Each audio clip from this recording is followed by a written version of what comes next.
오늘 아침에 우리에게 주시는 하나님의 말씀은 에베소서 3장 7절에서 9절까지의 말씀입니다. 이 복음을 위하여 그의 능력이 역사하시는 대로 내게 주신 하나님의 은혜의 선물을 따라 내가 일꾼이 되었노라. 모든 성도 중에 지극히 작은 자보다 더 작은 나에게 이 은혜를 주신 것은 측량할 수 없는 그리스도의 풍성함을 이방인에게 전하게 하시고 영원부터 만물을 창조하신 하나님 속에 감추어졌던 비밀의 경륜이 어떠한 것을 드러내게 하려 하심이라. 아멘. 에베소서 우리 지나왔습니다만 3장 1절에서 바울이 자신을 이방인을 위하여서 갇힌 자라고 소개를 했습니다. 그리스도 예수의 일로 너희 이방인을 위하여 갇힌 자 된 나 바울이 말하거니와. 감옥에 지금 갇혀 있다는 뜻도 있고요.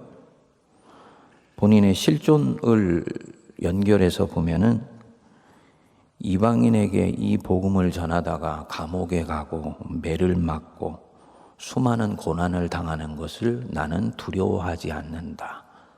오히려 그것을 나는 자랑한다. 그래서 자기 자신이 에베소 교인들에게 자기를 소개할 때 감옥에 갇힌 자라고 소개를 하는 거예요.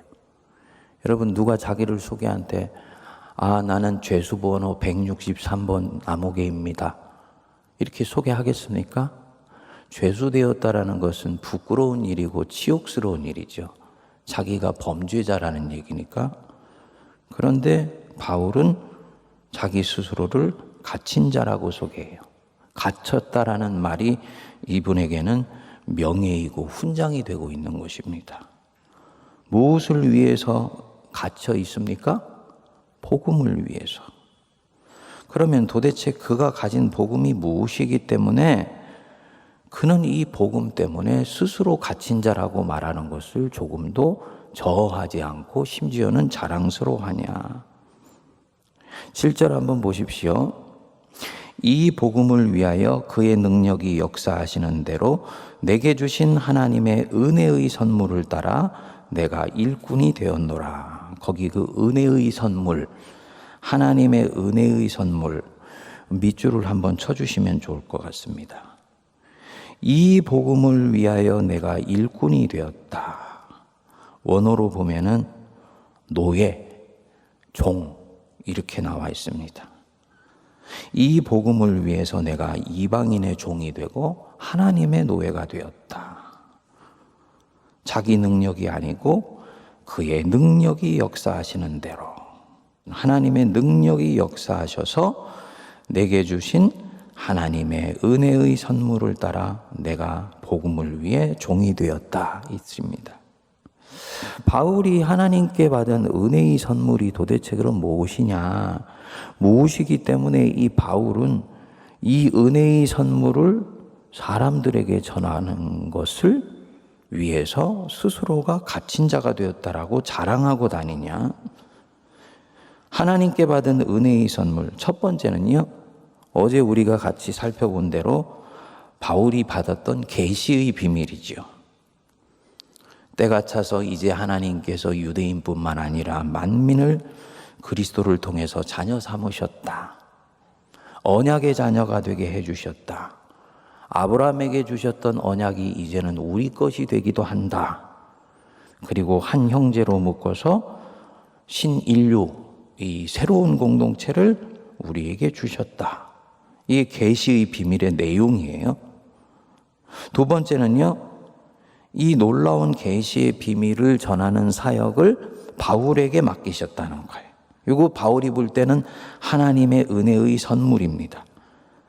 바울에게는 사역의 선물이라 그러는 거죠. 다른 사람에게 이 놀라운 계시를 전하는 특권을 주시지 않고 나를 통해서 이방인에게 이 계시의 비밀이 전달되도록 사명 맡기셨다. 바울에게는 사명이 하나님의 은혜의 선물입니다. 우리는 흔히 사명은 마지못해 하는 것이라고 생각하는데 사명을 선물로 생각하고 있다니까 굉장히 놀라운 일이죠. 근데 바울의 복음 안으로 들어가 보면 충분히 이해가 돼요. 어떤 사명이요, 정말 자기의 생명과 같은 것이고 목숨과 같은 것이고 너무너무나 귀하고 이것을 하는 것이 행복하면 그는 이 사명을 당연히 선물로 생각할 것입니다. 어쩔 수 없이 해야 되고 고되고 마지못해 하고 안 하면 욕먹고 하면 칭찬이 따르니까 하는 거면 그 사명은 그냥 의무가 되고 그냥 하나의 율법이 되는 거지요. 바울은 사명을 선물로 생각해요. 이 놀라운 계시의 비밀을 사람들에게 전하는 그런 특권을 받았기 때문에. 이유가 있습니다. 자기가 전달해주는 이 계시의 비밀, 이 교회를 통해서 이 계시의 비밀을 이제 함께 살게 하는 이 신비가 바울이 볼 때는 너무너무나 엄청납니다. 그 8절에 이제 그게 나오는데요. 한번 우리 같이 읽어보실까요? 8절. 모든 성도 중에 지극히 작은 자보다 더 작은 나에게 이 은혜를 주신 것은 측량할 수 없는 그리스도의 풍성함을 이방인에게 전하게 하시고, 지극히 작은 자보다 더 작은 나에게 이 은혜, 무슨 은혜이죠? 하나님의 은혜의 선물을 전하는 은혜. 이방인에게 복음을 전하는 은혜. 그 은혜를 주신 것은 측량할 수 없는 그리스도의 풍성함을 이방인에게 전하게 하시려는 것이다. 자, 그러면 바울이 이제 하나님께 받아서 이방인들에게 전하려고 하는 이 복음 상자 안에 무엇이 들어있는 것이냐? 도대체 이 복음 상자 안에 무엇이 들어있기에 바울은 옥에 갇힌 자가 되고 매를 맞고 파선을 하고 수없는 고난을 당하는 것을 오히려 훈장이나 자랑으로 여기고 있는 것이냐? 그가 전하는 복음의 상자를 열어보니까 뭐가 들어있습니까? 측량할 수 없는 그리스도의 풍성함이 들어있어요. 그 8절 끝부분에 나오는 부분입니다. 측량할 수 없는 그리스도의 풍성함. 헬라어로는 보니까 아넥시크니아스토스라 그래서 탐지할 수 없다라는 뜻이에요. 로마서 11장 33절에 똑같은 단어가 나옵니다. 깊도다 하나님의 지혜와 지식의 풍성함이여 그의 판단은 헤아리지 못할 것이며, 똑같은 어원입니다. 탐지할 수 없다. 헤아리지 못할 것이며 그의 길은 찾지 못할 것이로다. 하나님의 지혜와 지식은 너무 깊고 높고 심오해서 헤아릴 수가 없다.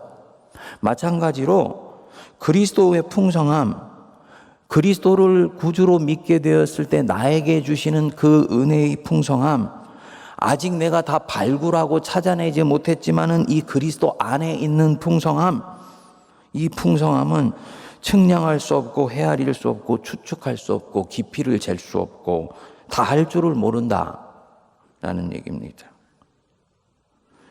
지금 바울이 자기가 갖고 있는 복음을 전하지 않습니까? 그렇죠? 바울은 그냥 자기가 깨닫지도 못한 것 전하는 것이 아니고 자기가 갖고 있는 것 전해요. 자기가 누리고 있는 복음을 다른 사람에게 전합니다. 야, 너도 이것 한번 가져봐. 기가 막히게 좋아. 이런 식으로 전하는 거예요. 물건 써보고 좋으니까 다른 사람한테 권하는 것과 똑같은 이치가 사도 바울이 복음 전하는 거예요. 그리고 바울은 그것이 이 복음 안에 있는 내용물이 결정적으로 중요하기 때문이라는 거죠. 거듭 말씀드립니다. 복음 안에 있는 이 내용물이 뭡니까? 측량할 수 없는 그리스도의 풍성함이에요. 이 그리스도의 풍성함, 그리스도 안에 있는 이 풍성함, 그리스도를 통해서 내게 주시려고 하는 하나님의 이 은혜의 풍성함은 측량할 수 없을 정도로 깊고 심오하고 높고 다함이 없다. 그 내용 나도 좀 알고 싶고 그 내용을 내 것으로 갖고 싶다. 그러면 전하라고 떠밀지 않아도 전하고 다닐 것입니다. 성도님들이 이 측량할 수 없는 그리스도의 풍성함을 얘기를 해도 그렇게 느낌이 없으세요. 왜냐? 측량할 수 없는 그리스도의 풍성함을 현대교회가 엄청나게 많이 유실해 버렸기 때문입니다. 바울 서신의 전체를 쭉 훑어보면은 바울 신학 안에서 크게 한 6가지 정도를 얘기를 합니다. 첫 번째로는 에베소서 2장에서 나왔던 대로 허물과 죄로 죽었던 우리를 살려내셔서 새 생명을 주시는 것. 아멘 하십니까? 예수 그리스도를 인격적으로 영접하는 순간 허물과 죄로 죽었던 내가 살아나서 새 생명을 얻게 돼요. 내 인생 전체가 완전히 새롭게 부활하게 됩니다. 과거에 지워버리고 싶었던 그 과거까지도 이제는 부활하여서 모든 것이 합력해서 선을 이루는 새로운 삶을 내게 돼요. 이거 측량할 수 없는 그리스도의 풍성함의 한 부분이죠. 두 번째로는요, 인생 전체가 이제는 예수 부활과 함께 완전히 부활했어요. 저주받은 인생인 줄 알았고 무미건조하게 살다가 끝나는 인생인 줄 알았는데 인생은 하나님이 주신 놀라운 은혜의 선물이에요. 이거 깨달으면 풍성한 은혜가 물밀듯이 밀려오게 되지요. 세 번째로는 본질상 진노의 자녀였던 자가 이제는 그리스도 때문에 하나님의 뭐다? 상속자야. 하나님의 상속자. 하나님이 가지고 있는 능력, 그분의 지혜가 하나님의 자녀에게는 상속자이기 때문에 그대로 다 전수되세요. 다 이어져 가세요. 그리고 언약의 자녀예요. 언약의 계승자예요. 아브라함과 이삭과 야곱과 모세에게 주셨던 언약이 이제는 내 것이 돼요. 언약의 자녀가 되기 전에는 우리가 아무리 구약 성경에 나오는 것을 읽어도 그 약속은 내 것이 아니에요. 그렇죠? 근데 예수님 때문에 이제 우리가 언약의 자녀가 되었기 때문에 아브라함에게 주셨던 5,000년 전에 주셨던 한 사람에게 주신 언약이 내 것이 되는 효력을 갖게 되는 것입니다. 이거 그리스도 안에 있는 풍성함이에요. 내가 참으로 너에게 복주고 복주리라. 힘들어 죽겠는데 어느 날 말씀을 읽는데 이 말씀이 벌떡 일어나서 내 가슴을 탁 쳤어요. 당연히 믿음으로 붙들어야지요. 나 오늘 말씀 받았어. 하나님이 나한테 약속하셨어. 직장에 가서 얘기했더니 옆에 있는 교회 안 다니는 친구가 그래요. 이 친구야, 그거 아브라함에게 준 약속이지 무슨 너한테 준 약속이야. 아니라는 거지요. 예수님 때문에 아브라함에게 준 약속의 효력이 성령을 따라 오늘 우리도 받는 약속으로 미친다는 것입니다. 이게 그리스도 안에서 받는 측량할 수 없는 풍성함입니다. 네 번째로는 하나님을 알아가게 되고 하나님을 점점 알아가게 됩니다. 하나님을 점점 알아가게 되면요, 자기를 자연히 깨달아 알게 되면서 자기 자신을 묶고 있는 많은 것으로부터 자유하는 힘을 얻게 됩니다. 주의 영이 계신 곳에는 자유함이 있느니라 말씀하셨는데 바로 그 부분입니다. 하나님을 온전히 알면은 그분의 능력과 그분의 사랑이 나를 어떻게 휘감고 인생을 이끌어 가시는지를 알기 때문에 그동안 세상 살면서 살아남기 위해서 내가 손에 쥐고 있었던 많은 것, 세상이 나에게 문화를 통해서 코드에 입력시켜 주어서 너 이것 갖지 않으면 너 망해 라고 얘기해서 나도 모르게 쥐고 달려왔던 많은 것들을 하나씩 하나씩 내어놓을 수도 있고 움켜쥘 수도 있고 풀어내줄 수도 있는 드나듦과 나옴에 대한 자유함을 갖게 됩니다. 물질과 권력과 명예욕에서 자유해요. 초연합니다. 그거 별것 아닌 것이 될 수 있는 거예요. 지금 이 주신 놀라운 생명을 누리고 전하는 삶이 가장 큰 기쁨이고 영광스러운 일입니다. 물론 이 자유는 한 번에 오지 않습니다. 여러분들 중에 말씀을 묵상하면서 혹시 자기 내면 여행을 해보신 적이 있습니까? 내면 여행을 하면 두 가지 현상을 자기 안에 경험하게 됩니다. 첫 번째로는 자기 영혼의 진실을 직면하게 되면서 대단히 불편해집니다. 내가 좋은 놈인 줄 알았는데 나쁜 놈이라는 것을 알게 되면 아주 불편해져요. 근데 그 부분들을 통과해서 밑으로 내려가면요, 내 영혼의 진실을 알았을 때 가지고는 엄청난 해방감과 자유함이 있어요.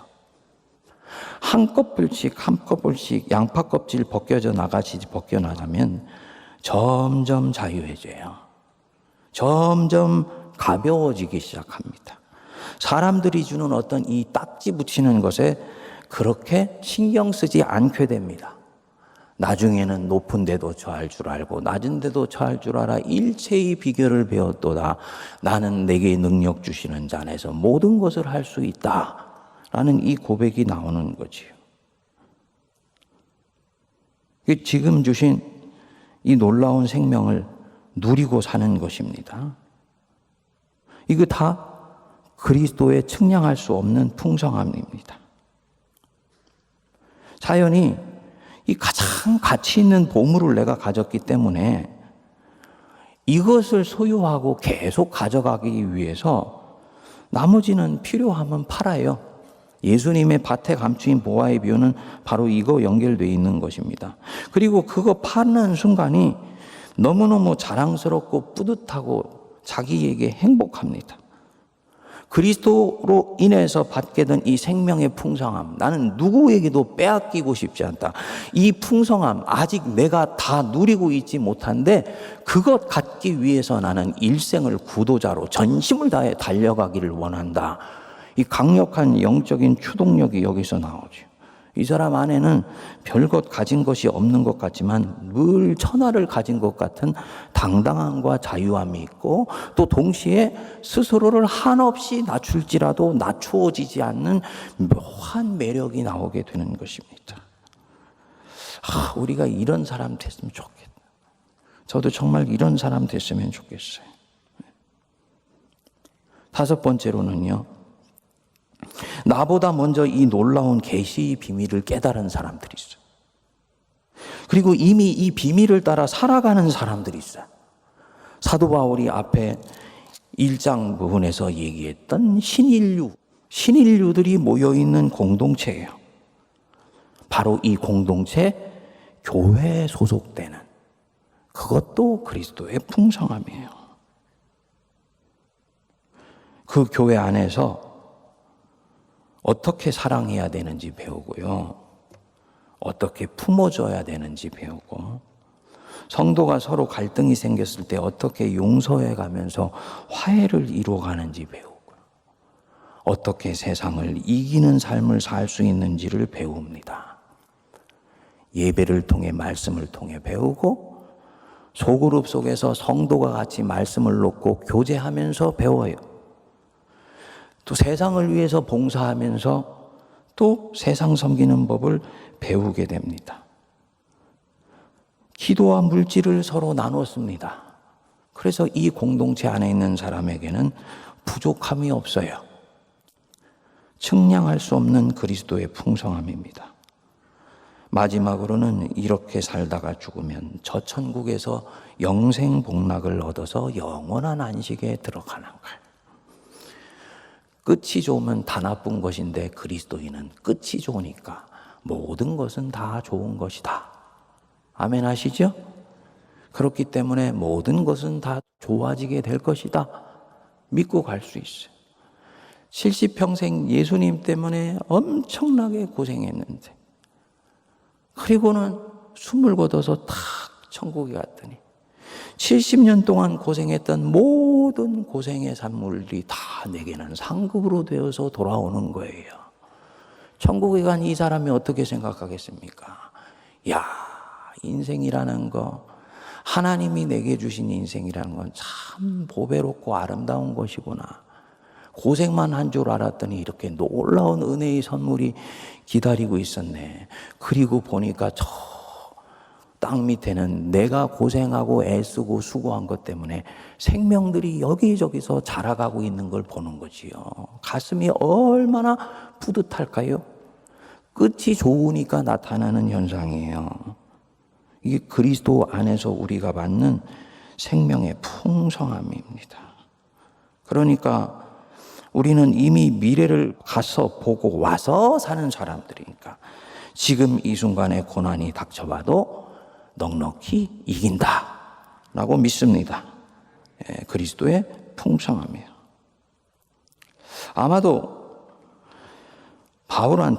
사도 바울한테 당신이 깨달은 그리스도의 풍성함이 어떤 것인지 좀 오늘 들려주시오 하고 요청을 하면 바울은 아마도 오늘 이 자리에서 하루 종일을 말하고도 내가 다 말할 수 없다고 얘기를 할 것입니다.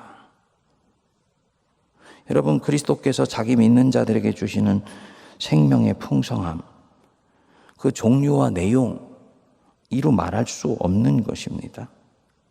그리고 이 측량할 수 없는 그리스도의 풍성함을 이제 바울이 이방인에게 전하는 거예요. 그렇다면 우리가 교회가 되고 교회를 이룬다라는 이 말은 우리가 생각하는 것보다 훨씬 엄청난 의미를 갖고 있다는 걸 알 수 있지요. 측량할 수 없는 그리스도의 풍성함이 무엇인지 배우는 것, 그것을 나도 경험해 보게 해주는 것, 20년 일찍 예수님을 믿은 그분을 만나서 같이 교제를 나누면 그리스도의 풍성함이 뭔지 내 손에 느껴지고 만져지게 해주는 것, 그리고 그것을 향유하고 이 좋은 것을 다른 사람에게 전하고 싶어서 몸부림치게 만드는 것, 이게 바로 교회입니다. 그래서 이 교회 안에 있으면 측량할 수 없는 그리스도의 풍성함이 콸콸콸콸 넘치게 돼요. 그래서 뭔가 달라요. 쭉 처져 있던 사람이 여기 가면 뭔지 고양되기 시작하고 뭔가를 동경하기 시작합니다. 지금 머릿속에 있는 이대로 살고 싶어져요. 따뜻한 온돌방에 들어가 있으면 몸이 자동적으로 훈훈해지는 것과 같습니다. 반면에 뜨끈뜨끈한 성령의 역사에 의해서 따뜻해졌던 사람이 그 어떤 방으로 들어갔는데 방이 서늘해가지고 한 1시간 지나면 싸늘해진다면 이 얼마나 난감한 일이겠습니까? 교회가 그런 것처럼 느껴진다면 이 얼마나 난감한 일이겠습니까? 우리 세문안교회 측량할 수 없는 그리스도의 풍성함을 경험하는 교회 되길 축복합니다. 측량할 수 없는 그리스도의 풍성함이 내게 느껴지고 만져지는 그런 은혜가 임하게 되기를 바랍니다. 개인의 말씀 묵상을 통해서 이런 부분들이 가능해야 되고요. 현대교회가 개신교임에도 불구하고 영성에 대한 관심을 갖게 된 이유는 바로 여기에 있어요. 구원에 대한 확신을 얻는 것으로는 더 이상 충분하지 않다. 이제는 그 구원이 내게 느껴지고 만져지고 측량할 수 없는 그리스도의 풍성함을 온전히 깨달아 알고 싶어. 그래서 영성에 대한 관심을 가지고 우리 교단 안에 영성신학이라는 것을 만든 거예요. 2000년 기독교의 유산입니다. 필요하면은 이런 부분들에 대한 도움들도 또 얻는 거지요. 생명의 풍성함 주시려고 주님께서 우리를 그렇게 빚어내 줬다는 것입니다. 거기 뒤에 보면 시간이 갔습니다만 마저 묵상을 하겠습니다. 9절 한번 보실까요? 영원부터 만물을 창조하신 하나님 속에 감추어졌던 비밀의 경륜이 어떠한 것을 드러내게 하려 하심이라. 이 무슨 말씀이냐면요, 이 생명의 풍성함은 그리스도께서 오셨을 때 그때 주님이 하나님이 아들을 통해 주시려고 했던 것이 아니고 아담과 하와를 지으셨을 때 본래 이 풍성함을 통해서 우리를 온전한 사람으로 만들어 가기를 원하셨어요. 그래서 영원부터 만물을 창조하신 하나님 속에 감추어졌던 비밀의 경륜이다 라고 말을 하는 것입니다. 근데 이 플랜, 이 계획이 어그러졌어요. 왜요? 아담이 범죄하여서 죄가 세상에 들어와서는 이 풍성함을 누리는 모든 기관과 모든 경험들이 박살이 나기 시작한 것입니다. 하나님이 다시 시작하셔서 여기까지 왔죠. 그리스도의 측량할 수 없는 풍성함, 경험하는 복된 우리 성도님들 되시기를 바랍니다. 이게 있으면 한국교회는 외부에서 얘기하는 소리 안 들어도 됩니다. 누가 저한테 아주 기분 나쁘게 얘기하더라고. 임 목사, 자네 목사지만 내가 얘기하는데 네 밀란 쿤데라의 참을 수 없는 존재의 가벼움이라는 책 알지? 알지. 나는 솔직히 네가 너희들이 섬기는 교회를 보면 참을 수 없는 존재의 가벼움을 느낀다. 자존심이 되게 상하더라고요. 이들한테 우리가 어떻게 비쳤는가? 복음은 가볍지 않아요. 하나님의 은혜의 깊이와 부요함과 풍성함은 우주의 우주도 다 담아내지 못하는 것입니다. 그 풍성함을 누리며 전할 수 있는 우리 세문안교회 성도들 되시길 바랍니다. 기도하겠습니다. 하나님 아버지 감사드립니다. 주께서 저희들 불러주시고 오늘도 에베소서를 통해 주님이 우리에게 주시는 놀라운 선물, 측량할 수 없는 그리스도의 풍성함을 배우게 해주셔서 감사합니다. 하나님, 믿음은 들음에서 나며 아버지 하나님 거기로부터 믿음이 시작된다고 하였사오니 풍성함이 무엇인지 미처 몰랐던 저희들, 사도 바울이 가르쳐주는 이 그리스도의 풍성함을 오늘부터 듣게 되어 하나씩 말씀을 읽을 때, 또 설교를 들을 때, 성도들과 함께 교제할 때 경험하게 하여 주시고 나누게 하여 주시옵소서. 그래서 우리 세문안교회는 측량할 수 없는 그리스도의 풍성함이 콸콸 넘치게 하여 주시고 세상 속에 진리와 은혜와 생명에 목말라 있는 영혼들이 우리 교회로 왔을 때 그 풍성함을 바라보며 감격하게 하여 주옵소서. 이렇게 깨달아 알은 이 복음의 내용 붙들고 온 세상에 나아가 사도 바울처럼 하나님의 은혜와 복음의 능력을 전하는 저희들 되게 하여 주시옵소서. 이제는 우리 주 예수 그리스도의 크신 은혜와 하나님 아버지의 무한하신 사랑과 성령님의 위로교통 감동 감화 역사하심이 측량할 수 없는 그리스도의 풍성함을 내가 먼저 받고 그것을 누리며 아직 갖지 못한 것들은 신실하게 탐구하고 깨쳐내어서 향유하고 만끽하여 많은 백성들과 나누는 데까지 나아가는 모든 거룩한 주의 백성들 머리머리 위에 피로 값주고 사신 우리 세문안교회와 이 나라 이 민족과 온 열방 위에 이제로부터 영원토록 함께하옵시기를 간절히 축원하옵나이다. 아멘.